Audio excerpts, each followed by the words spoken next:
मैं मोनिका जैन, कथक नृत्य संस्थान कृष्ण की नगरी मथुरा से।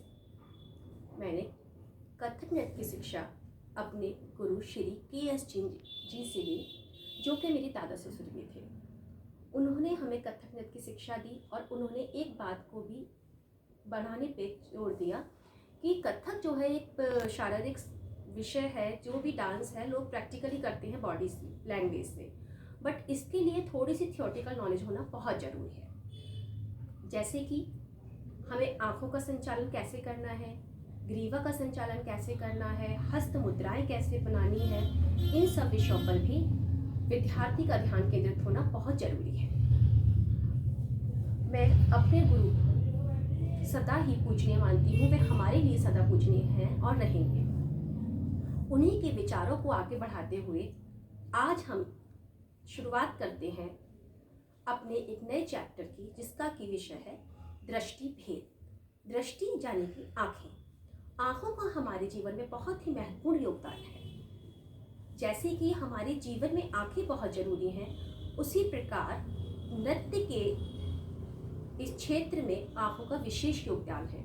नृत्य से में जो आँखें होती हैं हमारे भाव बताती हैं कि हमारे अंदर क्या मनोभाव है, वो हमारे चेहरे पर दिखाई देते हैं और वो ही भाव वो से जो ऑडियंस है, जो आपके दर्शक हैं, उनके अंदर मन में भी वो भाव दिखाई देने चाहिए। तो ये सब प्रदर्शित करने में आँखों का विशेष योगदान है।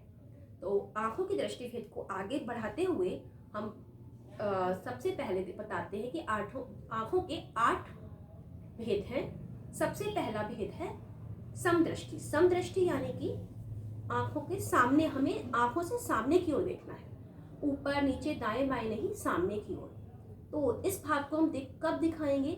जब हम अपने देवता की उपासना करते हैं, जब हम मंदिर में जाते हैं, तो जो प्रतिमा होती है उसको हम जब सामने से निहारते हैं तो हम इस तरह का भाव रखते हैं। मतलब देखिए, आंखें जो है हमारी, वो आई बॉल्स हैं, वो सामने की ओर देख रही हैं। तो ये हो गया समदृष्टि। अगला सांची दृष्टि, नंबर 2 सांची दृष्टि। सांची दृष्टि का अर्थ है जो आपकी आई बॉल्स हैं वो आंखों के एकदम कॉर्नर पे चली जाती हैं, इस तरह से।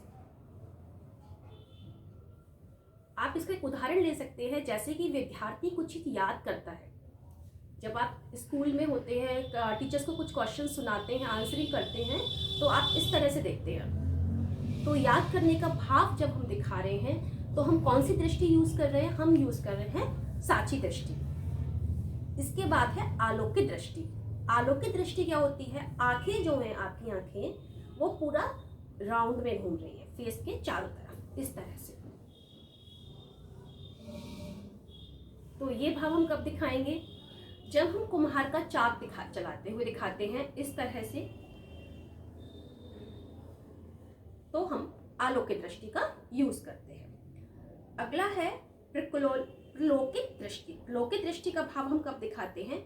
जब हम आई बॉल्स को आगे इस तरह से दाएं बाएं घुमाते हैं, तो ये प्रलोकित दृष्टि का भाव दिखा रहे हैं। जैसे हम कोई चीज चलती हुई दिखा रहे हैं, कोई चीज जा रही है, हमारे आगे से निकल रही है, तो हम कैसा देखेंगे? यह है प्रलोकित दृष्टि। अगला है निमीलित दृष्टि। निमीलित दृष्टि यानी कि आंखें आपकी आधी खुली हुई है, इस तरह से। ये भाव हम कब दिखाते हैं? जब हम ध्यान करते हैं, जब हम प्रभु से प्रार्थना करते हैं, हम ध्यान लगाते हैं, तब हम करते हैं निमीलित दृष्टि का प्रयोग। आगे है अनुव्रत दृष्टि। अनुव्रत दृष्टि का अर्थ क्या है? हम ऊपर नीचे बहुत वेग से देखते हैं। तो देखने से पता चलता है जब हम क्रोध का भाव दिखाते हैं। जब हम क्रोध का भाव दिखाते हैं तो हम प्रयोग करते हैं अनुव्रत दृष्टि को। उसके बाद उल्लोकित दृष्टि।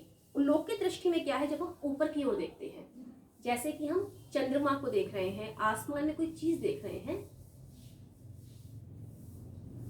तो हम उल्लोकित दृष्टि का प्रयोग करते हैं। आगे अवलोकित दृष्टि। अवलोकित दृष्टि का हम प्रयोग कहाँ करते हैं? जैसे कि हम अपने अंगों को देख रहे हैं, श्रृंगार कर रहे हैं,